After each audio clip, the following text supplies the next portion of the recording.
Hello kapatid, kumusta?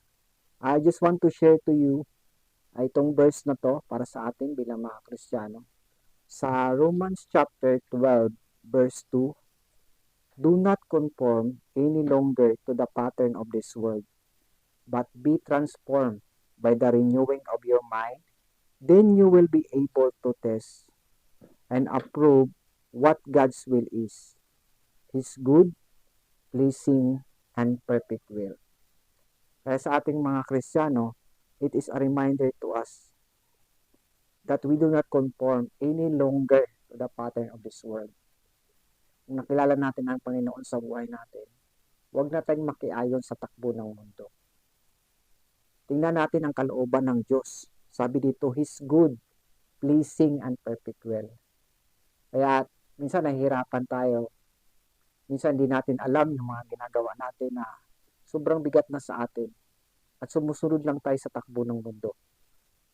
Itong salita na to, ito yung nagpapatunay at ang Diyos ni-remind tayo sa atin na tayo ay sumunod sa kanyang perfect will. Ang will ng Diyos ang ating sundin, hindi yung sarili natin. Mahal na mahal tayo ng Diyos.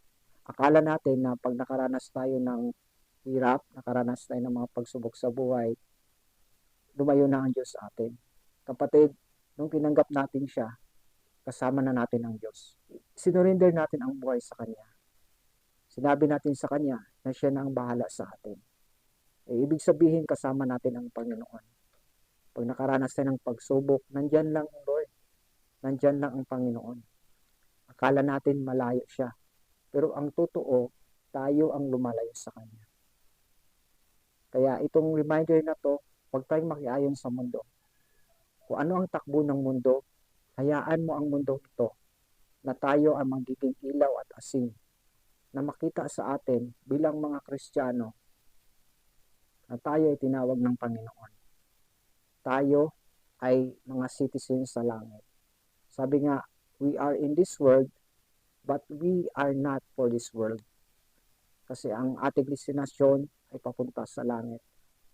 Kaya hanggang mawala tayo sa mundong ito, sundin natin ang kalooban ng Diyos. His good, pleasing, and perfect will. Para hindi tayo mag-struggle. Para hindi natin alalahanin kung anong mangyayari sa future natin. Kaya salamat sa Panginoon sa kanyang salita na nini-remind niya sa atin. So bago matapos ang lahat, gusto ko lang pag-pray muna kita kapatid. Panginoon, salamat o Lord sa oras ito na ibinigay mo. I pray sa kapatid ko na sa kabilang linya. Lord, nakita mo ang kanyang design ng kanyang puso. Turuan mo siya na lumakad ayon sa iyong kalooban, Panginoon. Ikaw ang Diyos noon, ngayon at magpakailang-kailan pa man. Salamat, Panginoon, dahil patuloy God ni-remind mo kami na hindi kami mag-confirm, hindi kami sumunod sa takbo ng mundo, but Lord, magiging transform ang aming buhay, ang aming isipan, at sumunod sa iyong kalooban, O Diyos.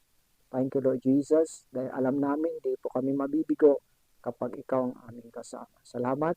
We give you praise, we give you all the glory. In Jesus' name, Amen. Kapatid, kung ikaw na pagpala sa video na to, kindly share this video to all your friends. God bless you.